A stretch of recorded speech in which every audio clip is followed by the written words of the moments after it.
And in 6 months, I did my first fight, and I lost this first fight. But this fight, I feel in my heart, man, I'm born for this. I want to do this for a live. And then now I'm doing 18 years. I'm the first fighter to have the 4 major belts in different organizations. Hi, Cris. Thank you for joining us today. Welcome, my pleasure. So, Cris, what are you doing at Collision this year? This year we talk about mindset for champions. I have the opportunity to share my experience and my mindset for don't quit, keep going, and then continue, persist for you getting the good things.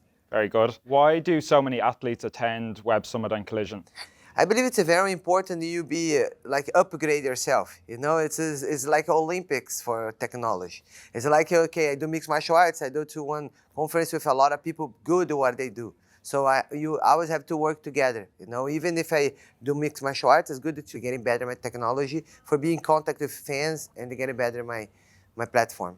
You're very involved in technology and you were one of the early adopters in the MMA community in NFTs. Do you think we'll see a lot of other MMA fighters get involved in NFTs, and why did you get involved with them? I believe it's new. It's very nice to have the conference that people learn about. So we learn about it's very nice for you to have the connect with your fans. And I always like to be, in the future. I was with the future technology and for sharing my platform, you learn with them. How important do you think NFTs are to sports fans? Do you think the future of sport is collectibles? Yes, and then you be connect with your fans. You really then you really have a lot of fans don't understand, because usually before we do a lot of cards, sign everything. So it's the different way to collect, the nifties. It's very nice. You have said that you'd like to fight Ireland's Katie Taylor. How much of a challenge do you think she would be if that fight went ahead? For me, it's gonna be new. I love challenge. I love learn. I learn new things. So for me, it's gonna be big challenge to fight her. But I'm gonna train really hard and do the best for my fans. I'm in a point in my career. I like to do the best fights for my fans. For my legacy. It's a big challenge, yes, but I'm gonna be ready. Let's hope it happens. Thank you. Web Summit next year will host an event in your home country, Brazil. How do you see Rio as a host city? It's going to be the opportunity. A lot of people would like to go to Brazil, and this is the amazing opportunity. It's going to be the best leaders in the world in the technology are going to be together in one place. So you're going to have the opportunity to go to Brazil and learn a lot about new technology coming. Your win-to-loss ratio is very impressive. What's your most memorable win? Memorable win is when I fought Gina Carano, because it was the biggest fight for women's MMA. It was the first time in championship. And we fought 5 rounds in 5 minutes. So before it was just men can fight this time. So it was a big news for women's MMA. You travel a lot for business. What's your training routine like now? Is it hard to stay on top of things while traveling? I just fought like 1 month ago. I went to Brazil, for a couple of weeks. It's nice after the fights, you go meet a lot of people and do a lot of appearance. And it's like be here, learn more and just share all the experience together. And I've been training every day, if I'm training, I like to run. I bring my team, with me for keeping training and keep a routine. What music do you listen to when you work out? What keeps you pumped up and what psychs you up?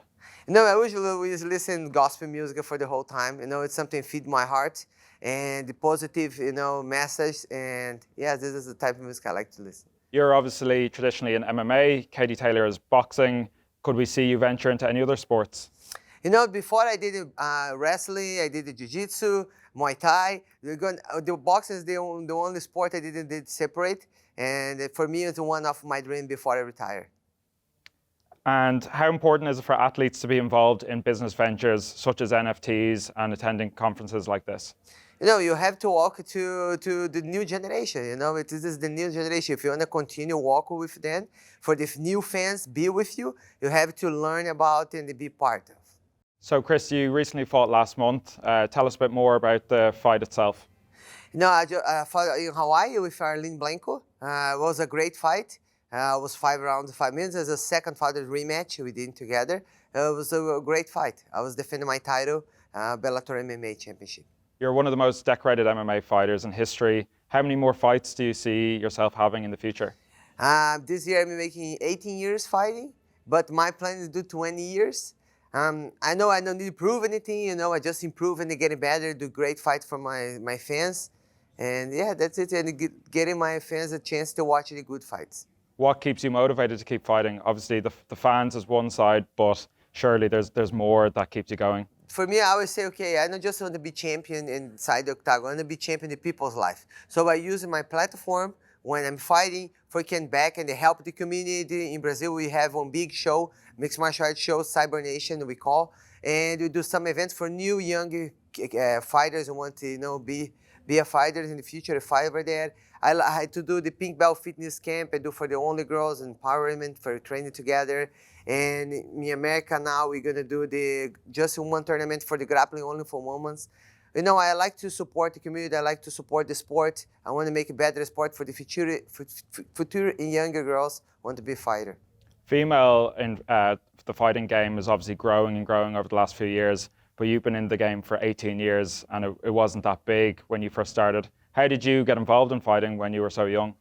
Before I played handball and then doing track and fields. I started 12 years old to 19. So I have a scholarship. I was thinking, okay, my life is going to be play handball. And the one guy from Muay Thai, he saw me play handball and he came talk to me, I think you can be a great fighter. And I told him, no, I don't like to fight. I'm good. He said, no, you can be a great fighter. So I started training Muay Thai.